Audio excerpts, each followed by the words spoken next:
જય શ્રી કૃષ્ણ. શ્રીમદ ભગવદ્ ગીતા શ્લોક number 3.41. તસ્માત ત્વમ ઇન્દ્રિયાણિ આદોહ નિયમ્ય ભરતશર્ભ પાપમાનમ પ્રજહિ annum જ્ઞાન વિજ્ઞાન નાશનમ.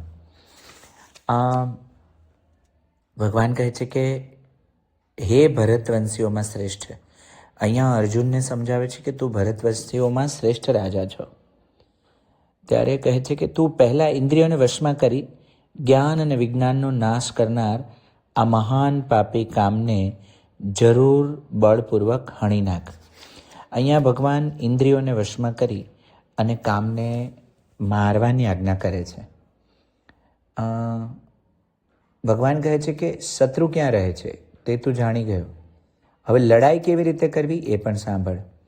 શરૂઆત ઇન્દ્રિયોથી કર, કારણ કે ત્યાંથી દરવાજો ખુલે છે. આંખો, ત્વચા, કાન, નાક, જીવા, પંચેન્દ્રિયો જે છે એ અનકન્ટ્રોલ્ડ હોય છે અને મન ભટકે તો બુદ્ધિ ભ્રમિત થાય અને મનને ભટકાવનાર ઇન્દ્રિયો છે. આથી પહેલાં તું ઇન્દ્રિયોને સંયમમાં લાવ, જે જ્ઞાનનો નાશ કરે છે અને ત્યાં જ કમજોરીને પકડી લેવાની છે.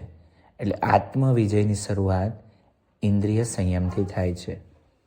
ભગવાન કહે છે કે બધું એકસાથે બદલો એવું ક્યારેય નહીં, પણ હંમેશા શરૂઆત એક નાના કંટ્રોલથી કરો. નિયમ્યનો અર્થ દબાવવું નથી, પણ ડાયરેક્શન આપવી છે. ઇન્દ્રિયોને સેવક બનાવવાની છે, માલિક નહીં. મારા માટે પ્રશ્ન એ છે કે મારી કઈ કઈ ઇન્દ્રિયો કયા ક્ષેત્રમાં મને ખેંચે છે. જેમ કે મીઠું ખાવાનું જે મને મન થાય છે એ સહજ સ્વાભાવિક છે. મીઠું ખાવાનું હું ઘણું ઓછું કરું છું, પણ એ મારાથી ખવાય છે.